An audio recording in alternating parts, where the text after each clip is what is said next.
Hey there. Tonight, our journey takes us back in time to a land of sun-drenched hills, sparkling blue waters, and vast oak forests. We are traveling to the coast of what is now California, to a time long before the Spanish missions, before the gold rush, and before the cities. We are going to live for a while within a Native American clan that thrived in this apparent paradise for thousands of years. We will leave behind the common images of Native American life on the continent.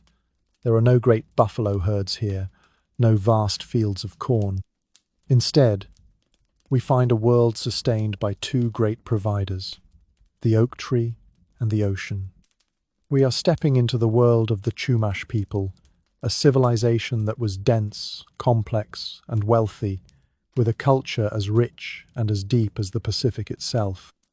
This is a story about what it meant to live in a world of profound abundance, a world where the sea and the land provided so much that agriculture was not a necessity. It's a story of ingenious technology, like the magnificent plank canoe called the tomol. It's a story of a complex economy based on money made from tiny shells. And it is a story of a deep spiritual connection to the sun, the sea, and the sacred rhythm of the seasons. If this kind of slow, detailed, and immersive history helps you to quiet your mind and find a measure of rest, I would be grateful if you'd like the video and subscribe to the channel, but only if you genuinely find some peace in these stories. And as always, I love to see our global community gathering. Please feel free to leave a comment with your location and what time it is for you. There is a unique comfort in knowing we are all settling into the same story together. So, dim your lights, turn on a fan for that soft, ambient hum if you find it soothing. Get comfortable, and let's travel to a California that existed long before its name, to the land of the sun, the sea, and the sacred acorn. Part 1. The time of renewal, spring. You awaken to a sound that has been the first and last sound of every day of your life. It is the sound of the sea. A gentle, rhythmic, and constant shushing sound as the waves of the Pacific Ocean meet the sandy shore of your homeland. It is the breath of the world. The light inside your home is soft and diffused. You live in an a beautiful dome-shaped house made of a sturdy framework of willow poles, bent and tied together, and covered with thick, expertly woven mats of tulle reeds. The house is a perfect hemisphere, a reflection of the sky above. It is surprisingly spacious, warm in the winter, and cool in the summer. The floor is the clean, sandy earth, covered with more woven mats. You are lying on a raised, sleeping platform, on a soft mattress of compressed seaweed, under a blanket woven from the skins of sea otters. The air in the smells of the sea, of wood smoke from the central hearth, and of the faint, pleasant, grassy scent of the tulle reeds. You are surrounded by your family, your parents, your siblings, perhaps an aunt or an uncle. The houses are large enough for an entire extended family to live together in a comfortable, intimate proximity. You can hear the soft breathing of your sleeping relatives, the quiet crackle of the embers in the fire pit. The winter has been a time of rest, of rain, of storytelling.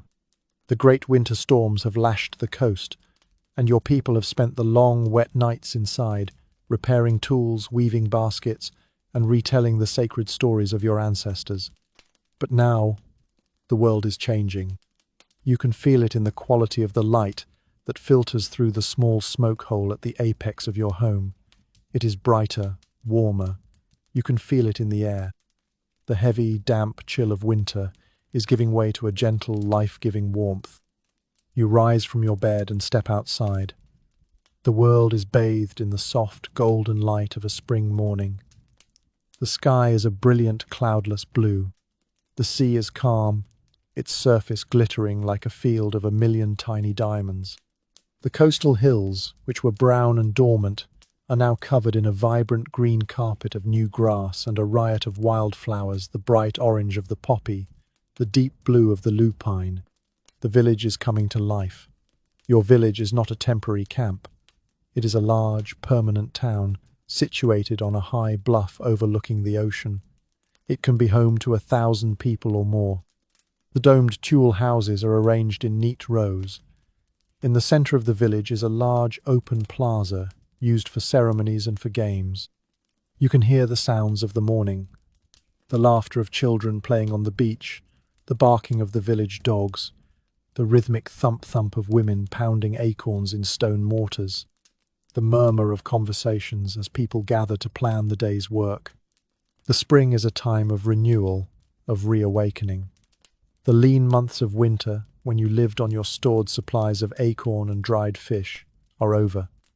The world is once again offering its bounty. The sea, the land, the sky, they are all waking up, and you are waking up with them. It is time to leave the inward-looking world of the winter home and turn your faces once again to the great, generous, and powerful world outside.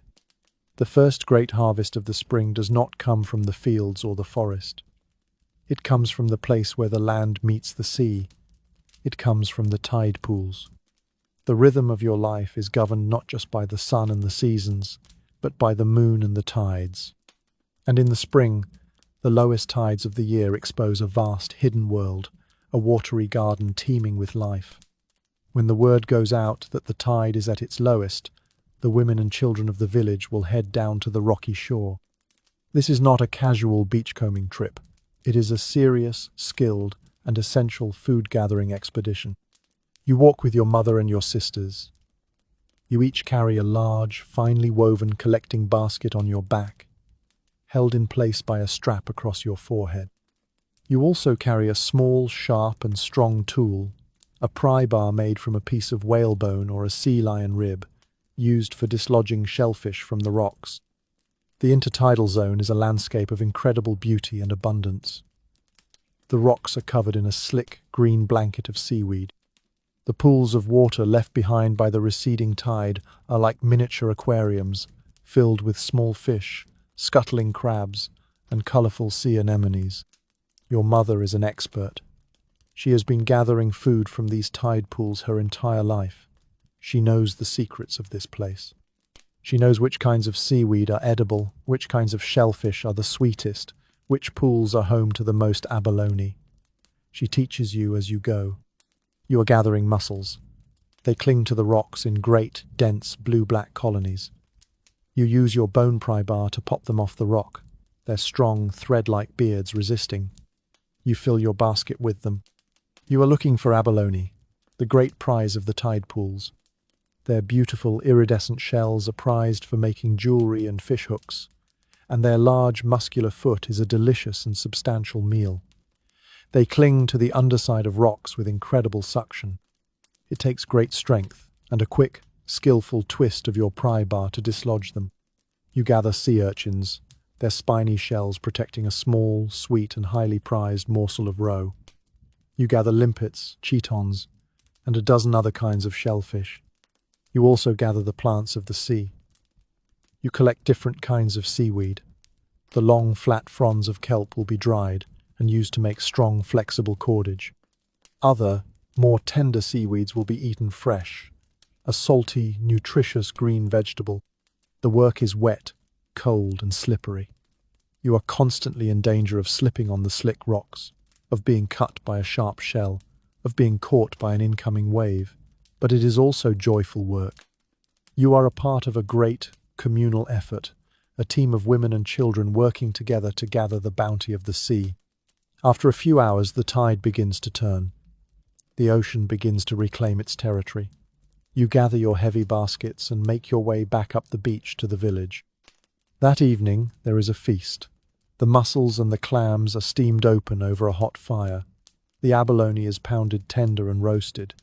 It is the first great, fresh feast of the new year. The gifts of the tide are a vital part of your diet. They provide you with protein, with minerals, with the taste of the ocean itself. But they are more than just food. They are a reminder of your relationship with the world.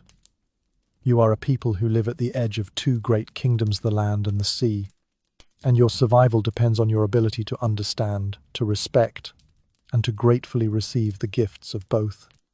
If the cedar tree is the foundation of life for the peoples of the northwest coast, then for you, the Chumash, and the other peoples of coastal California, the humble tule reed is the thread that holds your world together. You are a people of the basket. And the art of basketry is the highest and most important art form in your culture, an art performed with breathtaking skill, patience, and artistry exclusively by the women.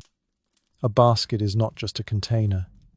It is your cooking pot, your water bottle, your storage chest, your baby's cradle, your hat.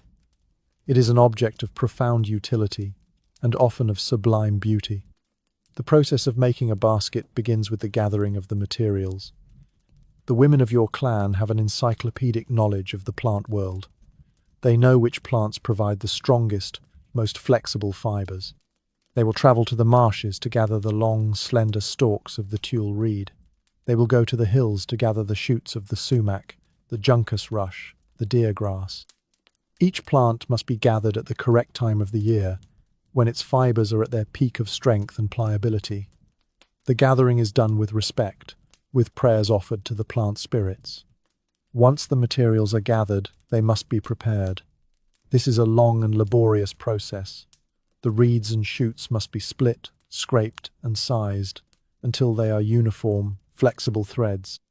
Some of the materials will be dyed, using natural pigments made from roots, berries, and minerals to create the colors for the intricate designs. And then, the weaving begins. You do not use a loom. You use only your hands, your teeth, and a small, sharp bone awl. The primary technique is coiling. The foundation of the basket is a bundle of grass, stems, or tule reeds. The weaver will take a single, fine strand of a different material, the weft, and she will wrap it around the foundation coil, stitching it to the coil below with her bone awl. It is a slow, meticulous, and incredibly precise process. The weaver will add thousands of stitches to a single basket. Her stitches are so fine, so even, that the finished product looks as if it were made by a machine. The designs are not just decorative, they are a symbolic language. The weaver will create intricate geometric patterns, zigzags, diamonds, spirals, terraced lines. These patterns represent things from the natural and the spiritual world, the lightning, the coils of a rattlesnake, the journey of a spirit. A basket is a story, a prayer, a map of the cosmos. Perhaps the most astonishing achievement of the Chumash basket maker is the water bottle. This is a basket that is woven so tightly, the stitches so close together, that it is completely watertight. It is a masterpiece of technical skill, a vessel that is both lightweight and incredibly durable. You can boil water in this basket by dropping hot stones into it. The creation of a large, finely made basket can take months, even a year. It is a work of intense concentration, of quiet meditation. A woman's skill as a basket maker is a source of great pride and prestige. A truly great weaver is a famous and respected artist, her work sought after and traded over long distances. You, as a young girl, will learn to weave at your mother's side. She will teach you how to gather the plants, how to prepare the fibers, how to make the first, simple stitches. You will start by making small, clumsy baskets. Your stitches will be uneven. Your designs will be simple. But you will learn. You will practice for years, until the knowledge is no longer in your head, but in your hands. The art of basketry is more than just a craft. It is a way of life. It is a way of transforming the raw, humble materials of the earth, the grasses, the reeds, the roots into objects of both profound utility and breathtaking beauty. It is a way of weaving your world together, one patient, perfect stitch at a time. Your world is blessed with a unique and incredibly valuable resource, a substance that is both mysterious and profoundly useful. It is a thick, black, sticky substance that seeps from the earth in certain places along the coast. It is what the Spanish would later call brie. It is natural asphalt, or tar. To your people, this tar is a gift from the earth. It is a kind of terrestrial blood, a magical substance with 1,000 different uses. The gathering of the tar is a specialized task. You will go to the natural asphalt seeps, the places where the tar bubbles up from the ground. It is a strange and slightly menacing landscape, a place of sticky, black pools that smell of sulfur. You gather the raw, semi-solid tar, It is mixed with sand and pebbles. You will take it back to the village and heat it over a fire. The heat melts the asphalt, allowing the impurities to be removed. The result is a pure, black, and incredibly sticky liquid. This tar is the glue that holds your world together. Its most important use is in the waterproofing of your magnificent baskets. You will take a finely woven basket, one that is already very tight, and you will coat the inside with a thin layer of hot, liquid tar. The tar seeps into the fibers of the basket, sealing every microscopic hole. When it cools, it creates a waterproof lining that is both durable and flexible. This is how you create your water bottles, your cooking baskets. It is a technology that allows you to carry and to boil water in a container made of grass. The tar is also an essential part of your toolkit. You use it as an adhesive. You use it to attach your stone or bone arrowheads to their wooden shafts. You use it to affix the shell inlays that decorate your ceremonial objects. You use it to repair broken pottery. It is your superglue, your epoxy, a powerful and reliable binder. It is also a medicine. You use it as a salve for cuts and sores, its antiseptic properties helping to prevent infection. You chew it like a gum to relieve toothaches. But the most spectacular and most important use of tar is in the construction of your most advanced piece of technology, the plank canoe, the tommel. Unlike the dugout canoes of your northern neighbors, which are carved from a single log, your tommel is a complex and sophisticated vessel made from many individual cedar planks. These planks are meticulously shaped and then sewn together with cordage made from plant fibers. But how do you make a boat made of many different pieces of wood waterproof? The answer is tar. The canoe builder will use a mixture of hot liquid tar and pine pitch to caulk every single seam between the planks. It is a slow, painstaking process. The tar is applied, then smoothed, then allowed to cool and harden, creating a strong, flexible, and completely waterproof seal. The tommel is a testament to your people's ingenuity, and it is a vessel that would be completely impossible to build without the miraculous black blood of the earth. Your relationship with tar is a practical one, but it is also a spiritual one. The places where the tar seeps from the ground are seen as sacred, as portals to the underworld. They are places of power, of mystery. As you work with the sticky, black and pungent material, you are not just using a resource. You are interacting with one of the fundamental magical substances of your world. It is a gift from the deep earth, a substance that allows you to create your most beautiful art, your most useful tools, and your most magnificent vessel. It is the dark, strong, and essential glue that binds your civilization together. Part 2. The time of sun and sea. Summer. The summer is the season of the sea. The great winter storms are a distant memory. The ocean is now a vast, blue, and relatively calm highway, a world of opportunity and of abundance. And your key to this world is your magnificent canoe, the tommel. The tommel is not just a boat. It is the single most sophisticated piece of technology in your culture. It is a symbol of wealth, of prestige, of power. Only the wealthiest and most powerful families can afford to build and to own a tommel. Your village might have a small fleet of them, and they are the foundation of your economy and your influence. The canoe is a thing of astonishing beauty and grace. It can be up to 30 feet long, with a high, elegant prow and stern. It is incredibly lightweight for its size, and it is fast and exceptionally seaworthy. It is capable of making the long, often dangerous, open ocean crossing to the Channel Islands, which are a vital part of your people's world.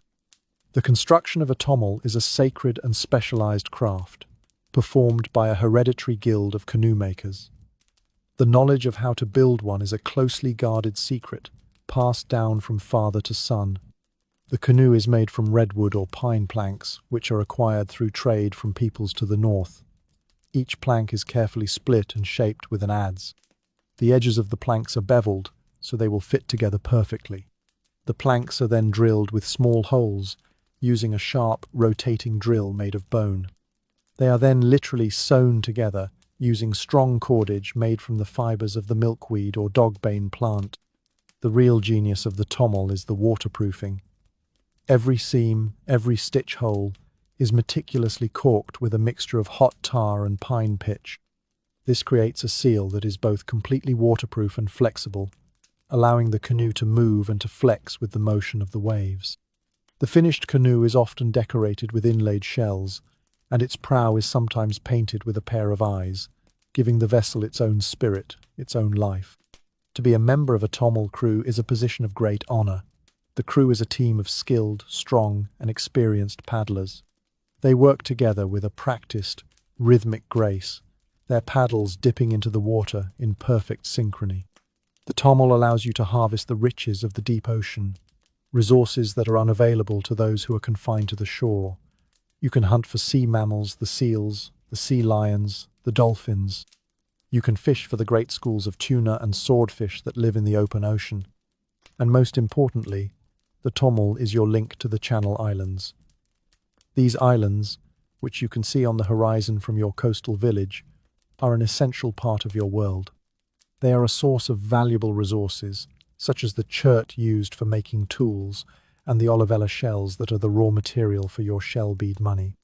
The islands are also home to other Chumash villages, and the tommel is the bridge that connects you, allowing for trade, for marriage, for the exchange of news and ideas. The tommel is more than just a boat. It is a symbol of your people's mastery of their environment. It is a testament to your ingenuity, your artistry, and your courage. It is the tool that allows you to embrace the great, powerful, and generous world of the ocean. To be in a tommel, riding the long, gentle swells of the Pacific, the sun on your back and the salty spray on your face, is to feel a sense of freedom, of power, of a deep and profound connection to the sea. It is to feel truly at home in your world. The night is still dark when the call goes out. The sea is calm. The sky is clear. It is a good day for fishing. You and the other men of your canoe crew gather on the beach. You are a team of 5 or 6 men, led by the captain of the tommel, an experienced and respected navigator and hunter. You perform a short, quiet ceremony before you launch. You offer a prayer to the spirit of the canoe, to the spirits of the sea. You ask for a safe journey and a successful hunt. You launch the tommel into the gentle surf. The boat is surprisingly light. You glide out onto the dark, placid water, your paddle strokes silent and efficient. You are heading out into the Santa Barbara Channel, the deep, wide strait of water that separates your home from the Channel Islands. Your destination is a kelp forest, a few miles offshore, a place known to be rich with the large fish you are seeking today. As you paddle, the sun begins to rise behind you, casting a golden and rosy light on the mountains of the coast. The sea around you comes alive with the morning light. A pod of dolphins surfaces near your canoe, their sleek, grey bodies arching gracefully through the water. A flock of pelicans glides low over the waves. The air is cool, clean, and salty. You reach the kelp forest. It is an otherworldly place, a great underwater jungle of towering golden-brown kelp. The water here is deep and clear. You can see the fish moving below you in the shadowy depths. The hunt begins. You are not fishing with a simple hook and line. You are hunting. Your primary weapon is the harpoon. It has a long wooden shaft and a barbed point made of bone or shell. The point is detachable and is connected to the shaft by a long, strong cord. You stand in the prow of the canoe, your body balanced, your eyes scanning the water. You are looking for the dark, torpedo-like shape of a large tuna or a swordfish. And then you see one, a large swordfish, its long, sharp bill cutting through the water. The canoe captain skillfully and silently maneuvers the tommel closer. You raise your harpoon. You wait for the perfect moment. And then you throw. The harpoon flies from your hand with a powerful, practiced motion. It strikes the great fish in the side. The barbed point sets itself in the flesh. The fish explodes into a panic, diving deep, the cord pulling taut. The fight is on. The swordfish is an incredibly powerful creature. It will tow your canoe through the water at a surprising speed. You and the other men work as a team. You play the fish, letting it run, then slowly, painstakingly, hauling it in. It is a battle of strength, of skill, of endurance. It can last for an hour or more. Finally, the great fish is exhausted. You pull it alongside the canoe. It is a magnificent creature, its skin a beautiful, iridescent silver and blue. You dispatch it with a quick, respectful blow from a club. You have made a successful kill. You will feast tonight. You might also fish with nets, woven from strong plant fibers and weighted with stones. You will set the nets in the kelp forest and then use your paddles to frighten the fish into them. The day on the water is a long one. You are exposed to the sun, the wind, the sea. You are constantly in motion, paddling, balancing, hunting. And there are dangers. The weather can change with frightening speed. A sudden fog can roll in, leaving you lost and disoriented. A strong wind can whip the calm sea into a choppy, dangerous fury, threatening to swamp your canoe. And there are the great predators of the sea, the sharks. You see their dark, triangular fins cutting through the water. They are usually not a threat to your large canoe, but you treat them with a healthy and profound respect. You know that if you were to fall into the water, your life would be measured in seconds. As the sun begins to set, you turn your canoe back towards the shore. Your boat is heavy with your catch. You are tired, your muscles aching, your skin caked with salt. But you are filled with a deep sense of accomplishment. You have gone out onto the great, mysterious and dangerous world of the ocean, and you have returned with its bounty. You have proven your skill, your courage, your manhood. You have provided for your family, for your people. And as you paddle home, the setting sun turning the sea to a sheet of liquid gold, you feel a deep and abiding peace. You are a man of the sea, and you are at home. The great Tamil canoe is a symbol of your people's wealth, but the actual currency, the substance that drives your economy and defines your status, is much smaller. It is a tiny, beautiful, and incredibly valuable object, painstakingly crafted from the shell of a small sea snail. It is shell bead money, what your people call ankum. Your people are unique. You have developed one of the most sophisticated economies in ancient North America, a true market economy with standardized currency, professional merchants, and complex systems of debt and credit. And it is all built on these tiny, polished discs of shell. The source of this wealth is the Olivella snail, a small creature with a beautiful swirling shell. These shells are gathered in great quantities, but their transformation into money is a long, arduous, and incredibly skilled process. The work is done by specialists, men who have dedicated their lives to the craft of bead making. They will first break the shell, saving the thickest part. Then, using a small, sharp piece of flint, they will chip the shell fragment into a rough, circular shape. The next step is the most difficult and technologically impressive part of the process: drilling the hole. They use a long, slender, and very sharp drill, often made from a sliver of chert, a type of stone. This drill is spun rapidly, using a bow or a hand-cranked device. It requires immense skill and patience to drill a hole through the brittle shell without shattering it. The number of beads that are broken during this process is immense. Once the rough bead is drilled, it is strung onto a long cord of milkweed fiber, along with hundreds of other beads. This long string of rough, unfinished beads is then painstakingly rolled and ground against a slab of sandstone. This process, which can take many hours, grinds the edges of the beads down, making them perfectly uniform in size and shape, and giving them a beautiful, smooth, polished finish. The result is a string of beautiful white disc-shaped beads, each one almost identical to the next. This is not just a piece of jewelry, this is money. The value of the bead money is standardized. A certain number of beads on a string has a specific, recognized value. This currency is used in every economic transaction. You do not just barter for goods, you buy them. The price of a basket, of a rabbit skin blanket, of a pot of acorn mush, is all calculated in strings of shell bead money. You can use this money to buy food, to pay for services, to settle disputes. A man might pay a shaman for a healing ceremony with shell beads. A chief might pay for the construction of a new canoe.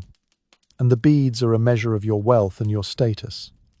A high-ranking chief might have great strings of beads, thousands of them, which he will display during ceremonies.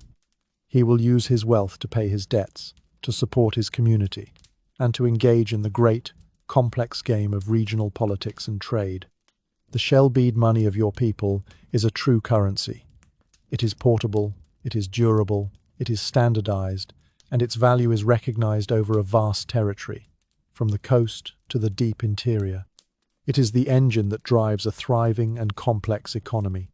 As you hold a string of these smooth, cool, and beautifully crafted beads in your hand, you are holding more than just a decorative object. You are holding a physical manifestation of your people's ingenuity, their artistry, their economic sophistication.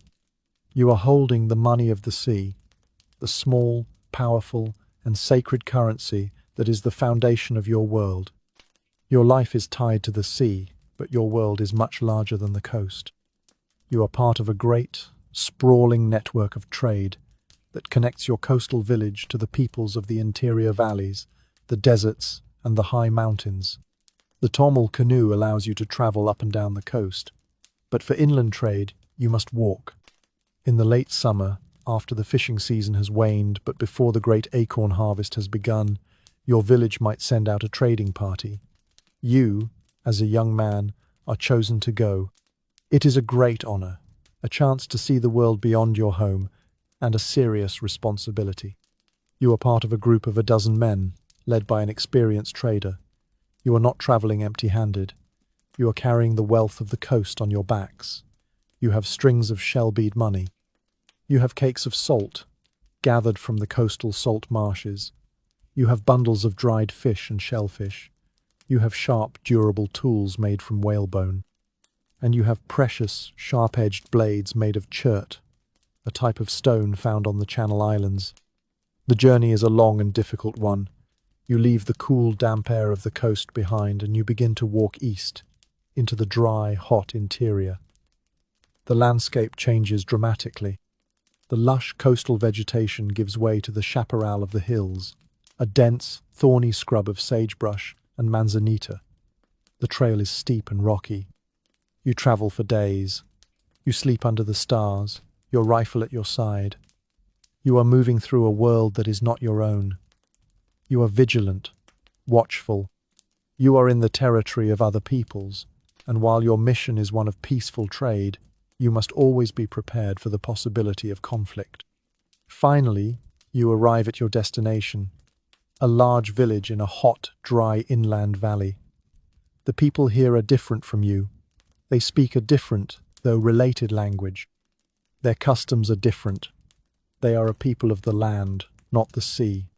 You are greeted with a formal ceremony. Your leader meets with the chief of the village.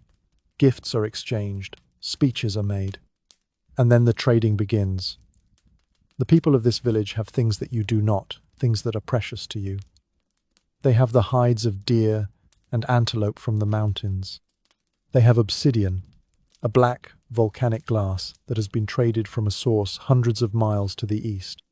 Obsidian can be chipped to an edge that is sharper than any other material, and it is highly prized for making ceremonial blades and arrowheads. They have nuts, seeds, and other plant foods that do not grow on the coast. The trading is a long, slow, and enjoyable process of negotiation. You use your shell bead money as the primary medium of exchange. You haggle over the price of an obsidian blade, of a well-tanned deer hide. The trading is also an exchange of news, of stories, of ideas. You learn about the events of the inland world. They learn about the events of the coast. Marriages might be arranged, alliances forged. After a few days, the trading is complete. You have exchanged your coastal goods for the treasures of the interior. You pack your new acquisitions and you begin the long journey home. You return to your village, your back heavy with your new wealth. You have been on a great adventure. You have seen a different world. You have acted as an ambassador for your people.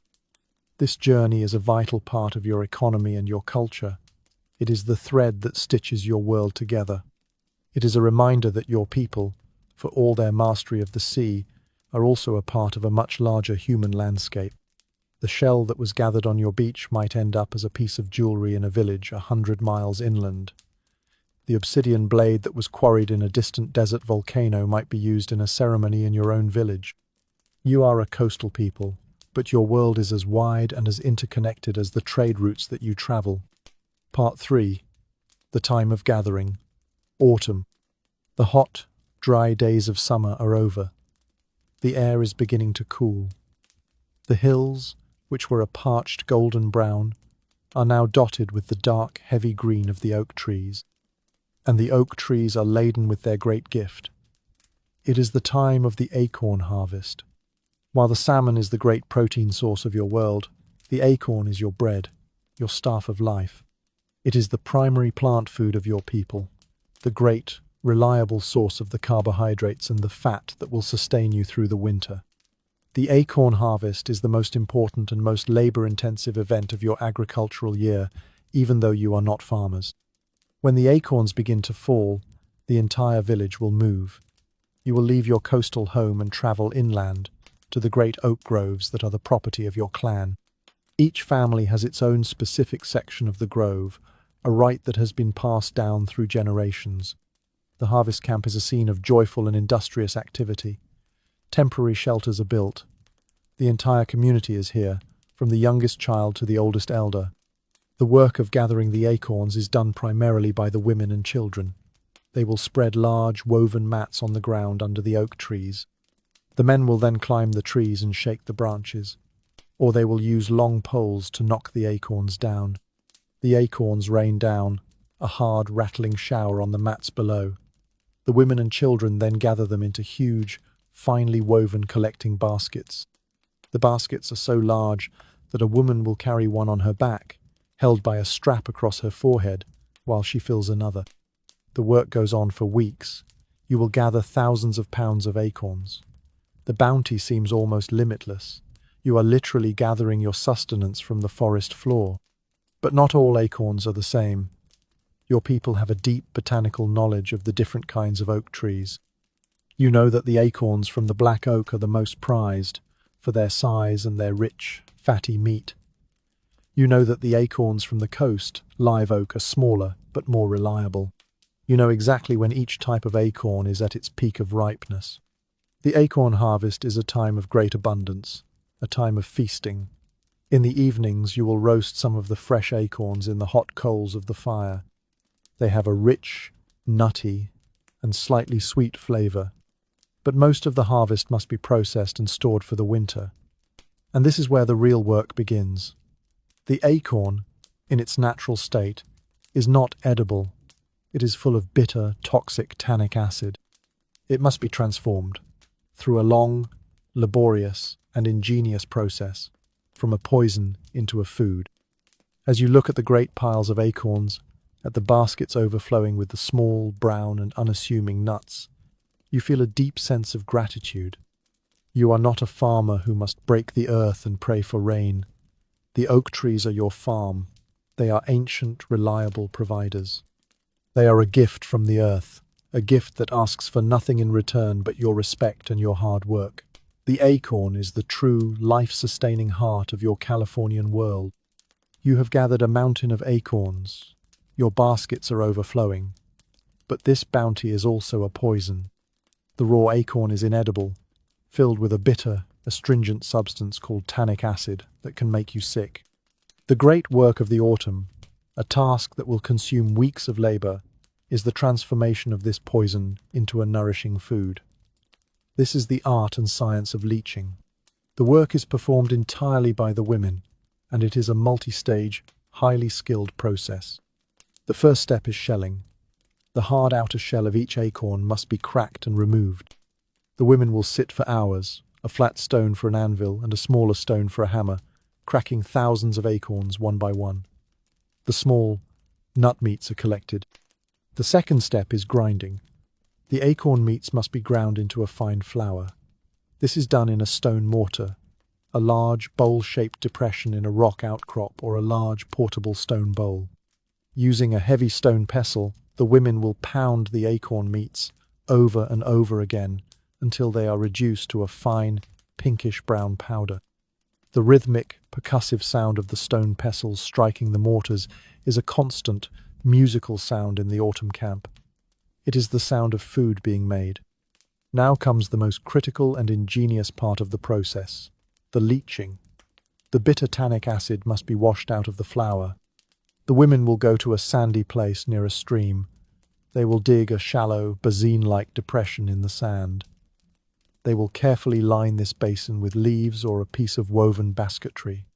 They will pour the acorn flour into this sandy basin, and then they will begin to wash it. They will bring water from the stream in watertight baskets. They will pour the water gently and slowly over the flour. The water percolates down through the flour and into the sand below, carrying the soluble tannic acid with it. This process is repeated over and over again. The women will pour dozens of baskets of water over the flour. They are literally washing the poison out of the food. How do they know when the flour is ready? They do not have a chemical test. They have a tool that is far more sensitive, their own tongue. Periodically they will taste a small amount of the wet flour. At first, it is incredibly bitter, an unpleasant, mouth-puckering sensation. They continue to wash it. They taste it again. The bitterness is lessening. After hours of this slow, patient washing, they taste it one final time. The bitterness is gone. The flour has a mild, nutty, and slightly sweet flavor. It is ready. The wet acorn meal is then carefully scooped out of the leaching basin and placed on a flat rock to dry in the sun. This process is a work of incredible, patient genius. It is a form of folk chemistry, a process that was developed and perfected over thousands of years. It is the key that unlocks the vast caloric wealth of the oak forests. As you watch the women working by the stream, their movements practiced and efficient, you are witnessing a miracle of transformation. They are taking a poisonous nut and, with nothing more than stone, water, sand, and their own deep, traditional knowledge, they are turning it into the bread of life, the food that will sustain your people through the long winter. It is a quiet, humble, and profoundly sacred act of creation. The acorn flour, now leached of its bitterness and dried in the sun, is ready to be cooked. It is the staple food of your people, your bread, your porridge, your sustenance. And the method of cooking it is another testament to the ingenuity of your culture, a process that allows you to boil water and cook a meal without a metal pot, using only a basket, a few stones, and the fire. The primary dish made from acorn flour is a thick, nutritious porridge, or mush, which you call wiwish. The cooking is done in a special basket. It is a large, finely woven, and completely watertight basket. The women will mix the acorn flour with water in this basket, creating a thick, soupy slurry. Now, how do you cook this slurry in a flammable basket? You cannot place the basket on the fire, so you bring the fire to the basket. Nearby, a fire is burning. In the fire are a number of smooth, fist-sized stones. They are being heated until they are glowing red-hot. Using a pair of long wooden tongs, a woman will pluck one of these searingly hot stones from the fire. She will quickly dip it in a basket of water to rinse off the ash, and then, with a deft and practiced motion, she will drop it directly into the basket of acorn slurry. The effect is immediate and dramatic. The slurry around the hot stone erupts in a violent, bubbling hiss. The woman must immediately begin to stir the mixture with a wooden paddle, constantly moving the hot stone so that it does not burn through the bottom of the basket. She will use the paddle to roll the hot stone around, distributing its heat throughout the slurry. As the stone begins to cool, she will use her tongs to lift it out, and she will immediately drop another red-hot stone in. This process is repeated over and over again. Hot stone in, stir, stir, stir, cool stone out. Hot stone in, stir, stir, stir, cool stone out. It is a rhythmic and skillful dance. It requires great concentration and a steady hand. A moment of inattention, and the hot stone could burn a hole in the precious, laboriously made basket. Slowly, the acorn slurry begins to thicken and to cook. Within 20 to 30 minutes, it has been transformed into a thick, smooth, and steaming hot porridge. The weewish is ready. It has a mild, nutty flavor and a gelatinous, slightly sticky texture. It is not a food of intense or exciting flavors. It is a food of profound, comforting substance. It is incredibly nutritious, rich in complex carbohydrates and fats. It is the food that has sustained your people for millennia. You eat the weewish from a small bowl, often using a folded leaf or a piece of shell as a spoon. It is the centerpiece of your meal. It might be eaten plain, or it might be flavored with a handful of dried berries, a sprinkle of salt, or a piece of dried fish. The acorn flour can also be used to make a kind of bread. The thick porridge is spread out on a hot, flat stone near the fire and baked until it is a dense, unleavened cake. As you eat your simple, nourishing meal of acorn mush, you are consuming more than just food. You are consuming the forest. You are consuming the rain. You are consuming the hard labor of your entire community. You are consuming the ancient, ingenious knowledge of your ancestors. The bread of life, for you, does not come from a field of wheat. It comes from the great, generous oak trees, and it is made possible by the quiet, patient, and remarkable genius of your people. It is a meal that connects you, in the most direct and intimate way, to the world around you. The acorn is the backbone of your life, the food that sustains the community. But your people are hunters as well as gatherers. The autumn, after the great acorn harvest is complete and before the winter rains begin, is the primary season for hunting the large game of the hills and mountains. The hunt is not a great, thundering, communal affair like the buffalo hunt of the plains people. It is a quiet, stealthy, and often solitary pursuit.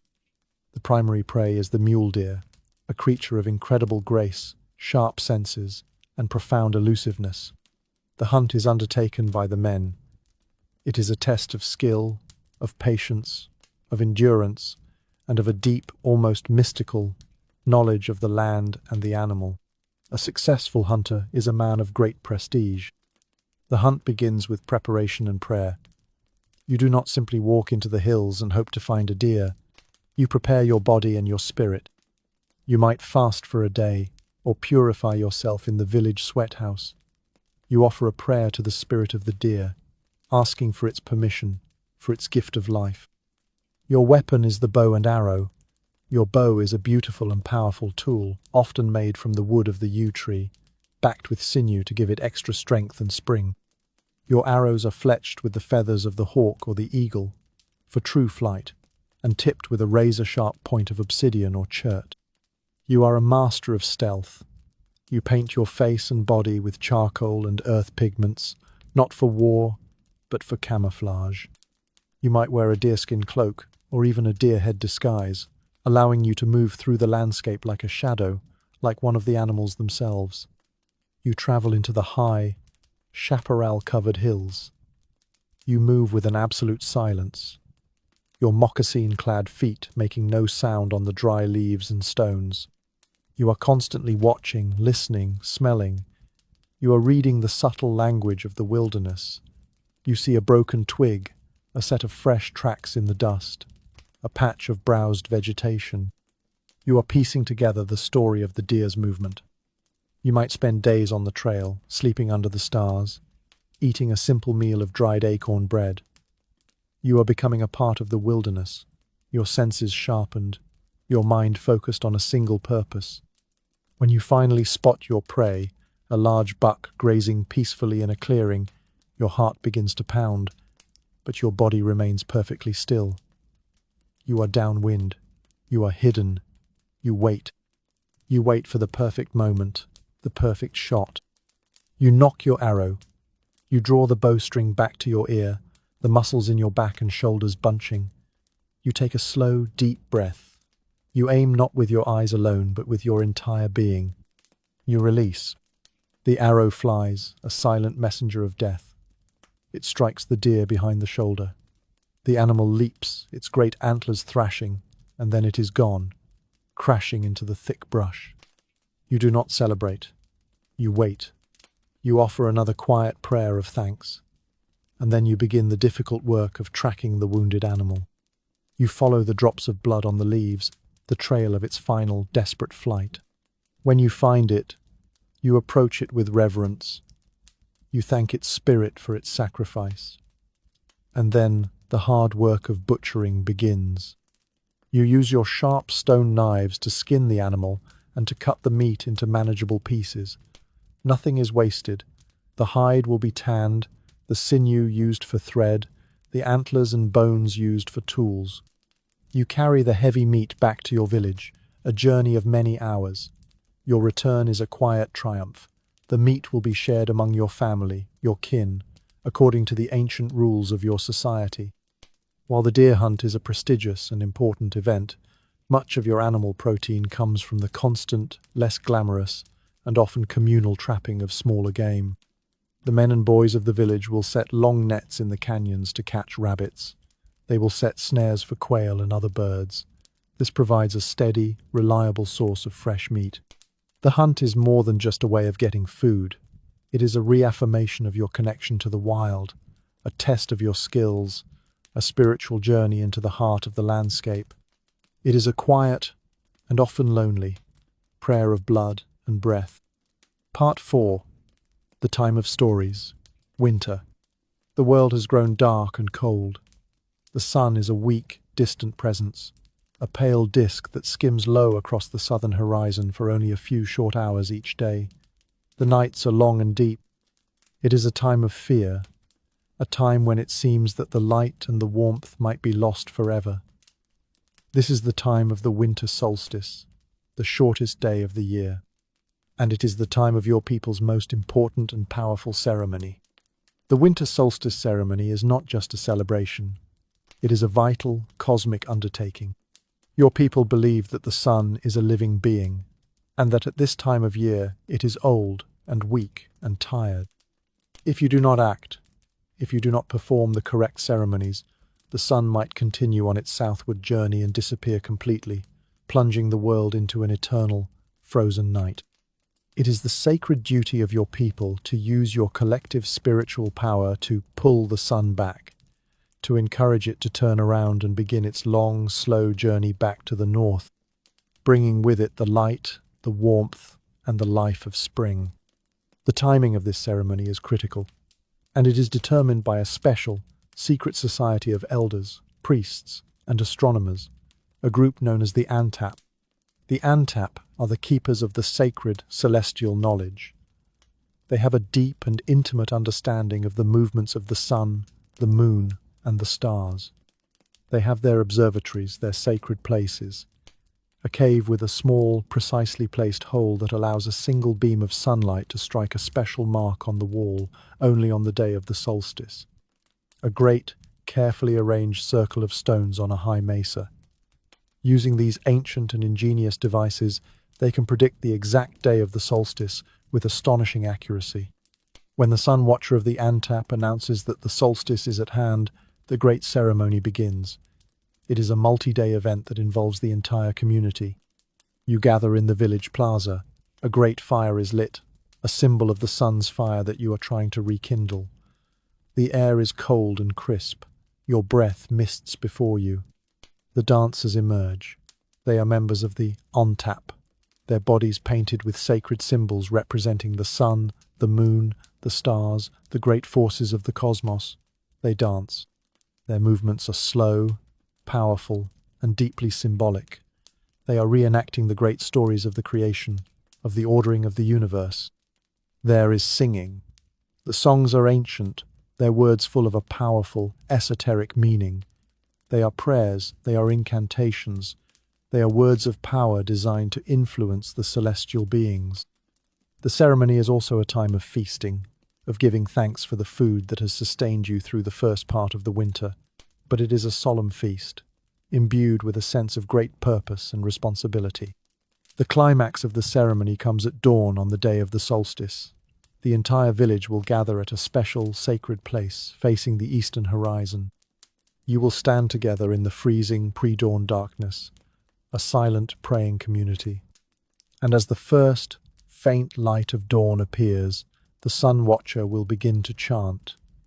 He is speaking to the sun, encouraging it, pleading with it, commanding it to return. You watch the horizon with an intensity that is almost painful, and then you see it. The first brilliant golden flash of the sun appearing at its southernmost rising point, the point that marks the turning of the year. A great, joyous, and relieved cry goes up from the people. The ceremony has been a success. You have done it. You have pulled the sun back. The world is safe. The light will return. The winter solstice ceremony is the most important act of your year. It is a profound expression of your people's worldview. You are not passive victims of the natural world. You are active participants in the great cosmic drama. You have a role to play, a sacred duty to perform. You must help to keep the world in balance. As you walk back to your warm, firelit home, the rising sun at your back, you feel a deep sense of power, of purpose, of a profound connection to the great, orderly, and sacred workings of the universe. The winter is still long and hard, but now there is hope. Every day the sun will be a little stronger, the days a little longer. You have faced the darkness, and you have called back the light. The Winter Village, the app, is the center of your universe. It is not just a collection of houses. It is a living, breathing organism, a complex social and physical space that has been perfected over thousands of years of life on this coast. Your village is a large, permanent town, not a temporary camp. It is situated in a strategic and sheltered location, usually at the mouth of a river or on a high bluff overlooking the sea. The houses, the beautiful, dome-shaped structures of willow and tule, are arranged in neat rows, with pathways running between them. The heart of the village is the central plaza. This is the community's living room. It is where ceremonies are held, where games are played, where people gather to socialize and to work. At one end of the plaza, there is often a large, semi-subterranean structure. This is the apayik, the sweat house. It is the domain of the men. It is a place for ritual purification, for socializing, for political discussion. The men will gather here daily, building a great fire, sweating in the intense heat, and then running out to plunge into the cold waters of the sea or a nearby stream. It is a place of physical and spiritual cleansing, a place where the bonds of brotherhood are forged. There are other specialized structures in the village. There might be a special house set apart from the others, where the women of the village go during their menstrual periods. This is not a place of shame, but a sacred and powerful place, a place where the women can rest and be together, away from the men. There is a gaming field where the young men play the hoop and pole game, a game of skill and chance that involves throwing spears at a rolling hoop. There is a cemetery located a respectful distance from the village, where your ancestors are buried. Life in the village is communal and intensely social. You are rarely alone. You are always surrounded by the sights, the sounds, and the smells of your community. The day is not governed by the clock, but by a natural, organic rhythm. You wake with the sun. You eat when you are hungry. You work when there is work to be done. You rest when you are tired. The children are not confined to a single house or a fenced yard. The entire village is their playground. They run in packs, playing on the beach, in the hills. They are watched over by the entire community. Every adult is a parent, a teacher, a guardian. The evenings are a time for socializing. Families will visit each other in their homes. You will sit around the fire, sharing food, telling stories, gossiping. The longhouse is a hub of quiet, domestic activity. There is a sense of order, of predictability, of safety in the village. This is your place. You know every house, every family, every pathway. You know your role, your responsibilities, your place in the great web of kinship that holds your society together. But it is not a utopia. There is conflict. There are arguments over property, over insults, over personal rivalries. These disputes are usually settled peacefully through the mediation of the elders or the chief, but sometimes they can lead to violence. And there is always the threat from the outside world. Your village might be raided by an enemy group, seeking to capture slaves or to steal your stored food. You must be vigilant. You must be prepared to defend your home. But for the most part, the winter village is a place of profound security, of deep community, of a shared and vibrant cultural life. It is the warm, beating heart of your world, a sanctuary against the cold of the winter and the dangers of the wilderness.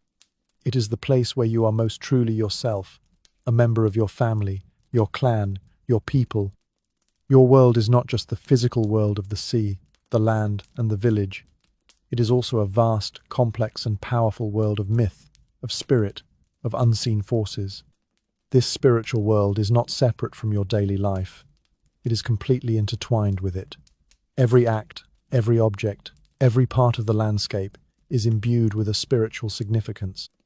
Your people believe in a universe that is structured in layers. There is the sky world above, the home of the great, powerful celestial beings. There is the middle world, the one you inhabit. And there is the lower world, a watery realm under the earth. These worlds are not completely separate.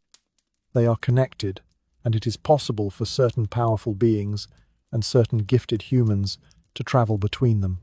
The great, organizing principle of your cosmos is the story of the first people. In the mythical time before humans existed, the world was inhabited by a race of supernatural beings who had the characteristics of both humans and animals. There was the sky coyote, a powerful creator god, but also a foolish and greedy trickster. There was the sun, the moon, the great eagle, the dolphin, the bear. The stories of the first people are your Bible, your textbook of natural history, your moral compass. They explain how the world was created, how the mountains were formed, how the stars were placed in the sky. They explain the nature of the animals, the plants, the sea, and they explain how your people came to be and how you are meant to live. Your relationship with the spirit world is a practical and a personal one. You have your own personal guardian spirits, spirits that you have acquired through a vision quest or that have been passed down to you through your family. These spirits are your personal protectors, your source of power and of special skills. A man might have a swordfish spirit, which makes him a great fisherman. A woman might have a bear spirit, which gives her great strength and healing power. The most important mediator between your world and the spirit world is the shaman, the alchuklash. The shaman is a man or a woman who has a special, powerful connection to the supernatural. He or she has the ability to travel to the other worlds, to communicate with the spirits, to cure sickness, and to control the weather. The shaman's power is not always benevolent. A shaman can use his power to heal, but he can also use it to cause harm, to curse an enemy. Shamans are both respected and feared. When someone in your family is sick, you will call upon a shaman. The healing ceremony is a powerful, dramatic, and often frightening event. The shaman will enter a trance state, aided by the rhythmic chanting, the drumming, the rattling, and perhaps the use of sacred, hallucinogenic plants like datura. In his trance, the shaman's soul is believed to leave his body and travel to the spirit world to find the cause of the sickness. The sickness might be caused by a foreign object that has been magically shot into the patient's body, or by the loss of the patient's own soul, which has been stolen by a ghost or a malevolent spirit. The shaman will fight the evil spirits, he will bargain with the gods, he will find the lost soul and return it to the body. He might physically suck the sickness out of the patient's body. The ceremony is a powerful and dramatic performance, a battle waged in the spiritual realm for the life of the patient. Dreams are another important connection to the spirit world. A dream is not just a random product of your sleeping mind. It is a real experience. It is a visit from a spirit, a message from an ancestor, a vision of the future. You will pay close attention to your dreams, and you will ask an elder or a shaman to help you interpret their meaning. Your world is a place that is alive with spiritual power. Every rock, every tree, every animal has a spirit. The world is a great, complex, and sacred conversation. And your survival, your health, your very existence depends on your ability to listen to that conversation, to understand its language, and to live in a way that honors its powerful and often invisible participants. Deep in the rugged, chaparral-covered mountains that rise behind your coastal village, there are secret, sacred places. There are caves, there are rock shelters, hidden away in the remote canyons. And on the walls of these caves, your people have been painting for thousands of years. This is the most mysterious, the most powerful, and the most enduring art form of your culture. A journey to one of these sacred caves is not a casual outing. It is a pilgrimage. It is undertaken only by a few, initiated individuals, usually the shamans, the members of the Antap Society. You might, as a young apprentice to a shaman, be privileged enough to make this journey. You will travel for days into the mountains, fasting, praying, preparing your spirit for the encounter with the sacred. The cave is often located in a dramatic and awe-inspiring place, a place with a commanding view of the surrounding landscape, a place that feels like a natural portal between the worlds. You enter the cave. The air is cool and still. The silence is profound. The light is dim. And then you see them. The paintings. The walls and the ceiling of the cave are covered with hundreds of strange, beautiful, and enigmatic images. They are painted in a vibrant palette of red, black, white, and yellow, pigments ground from minerals and mixed with animal fat or plant juice. The images are not realistic depictions of the world. They are abstract, symbolic, and deeply otherworldly. You see great, circular, sun-like discs, with rays emanating from them. You see strange insect-like or reptilian creatures. You see human-like figures with headdresses of feathers or horns. You see complex geometric patterns, checkerboards, zigzags, dots. This is not art for art's sake. This is not decoration. This is a form of spiritual technology. This is a tool for interacting with the supernatural world. The scholars of your own future time will debate the meaning of these paintings endlessly, but you, in your world, understand their purpose. These caves are the places where the shamans come to make their visions, to enter the spirit world. The paintings are a record of those visions. They are a map of the other worlds. The strange, abstract figures are the spirits that the shaman encounters on his soul journey.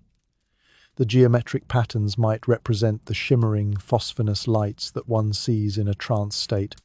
The act of painting itself is a ritual. The shaman will paint while in a state of trance, his hand guided by the spirits. The paint itself is a sacred substance. The creation of a painting is a way of bringing the power of the spirit world into the physical world. Many of the paintings seem to be related to the cosmos. The great, rayed discs are clearly suns. Other images might represent the moon, the planets, the stars of the Milky Way. Your people are sophisticated astronomers, and these paintings are a part of your cosmological science. They might be a record of a celestial event, like a supernova or a solar eclipse. They might be a form of star chart, a map of the sky world. And some of the art is clearly related to fertility, to the renewal of the world. You see images that seem to represent the rain, the seeds, the growth of plants. You stand in the silent, sacred cave, surrounded by these ancient, powerful images. The firelight flickers on the painted walls, and the figures seem to move, to come alive. You feel a sense of profound awe, of a deep connection to the thousands of years of your people's spiritual history. This cave is a library. It is a church. It is an observatory. It is a portal. It is the place where the thin veil that separates the worlds is torn away, and where your people can come to speak directly with the gods. It is the most sacred and the most powerful place you will ever know. And the images painted on its walls are the deepest and most enduring expression of your people's soul. And so, the great slow and sacred wheel of the year turns. The winter ceremonies give way to the spring harvest of the sea. The summer is a time of ocean voyages and trade. The autumn is a time of gathering the great, life-sustaining gift of the acorn. The life we have shared for this short time is a circle, a rhythm, a dance with the sun, the moon, and the tides. This was a civilization of profound and beautiful contradictions. It was a society that achieved a level of population density, of economic complexity, and of social stratification that was comparable to many of the great agricultural societies of the world, but it did so without ever planting a single crop of corn. It was a civilization built on the spectacular, almost unbelievable, abundance of the California coast, and on the ingenuity and wisdom of the people who learned to live in harmony with it. They were a people of the sea, masters of a sophisticated maritime technology that allowed them to harvest the riches of the deep ocean. They were a people of the land, with an encyclopedic knowledge of the plant and animal worlds. They were a people of the market, with a complex and far-reaching economy built on a currency of tiny, beautiful shells.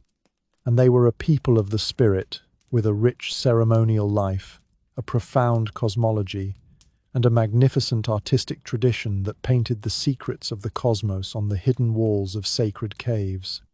The world of the Chumash, the world that had existed for 10,000 years, was brought to a sudden and tragic end by the arrival of the Spanish. The missions, the diseases, the violence, the suppression of their culture, it was an apocalypse from which they would never fully recover. But the Chumash people and the other native peoples of California were not extinguished. They endured, they survived, and today they are engaged in a powerful and vibrant renaissance of their culture. They are relearning their languages, they are reviving their ceremonies, they are rebuilding their magnificent Tamol canoes, they are teaching their children the ancient art of the basket. Tonight, as you settle into your comfortable bed, a world away from the sun-drenched coast of ancient California, think of the people who lived in the dome-shaped houses of Tula. Think of the patient skill of the woman weaving a watertight basket, of the fisherman paddling his plank canoe out onto the misty, grey sea, of the shaman painting a vision of the sun in a dark, sacred cave. Their world whispers to us of a different way of being human. It speaks of a life of profound connection to place, of a deep and abiding respect for the natural world, of a society that was both complex and sustainable. It is a story that is written not just in the history books, but in the landscape itself, in the great ancient oak trees, in the shell middens on the coast, in the painted caves in the mountains. It is the story of a California that was, and a reminder of the deep and resilient human spirit that remains.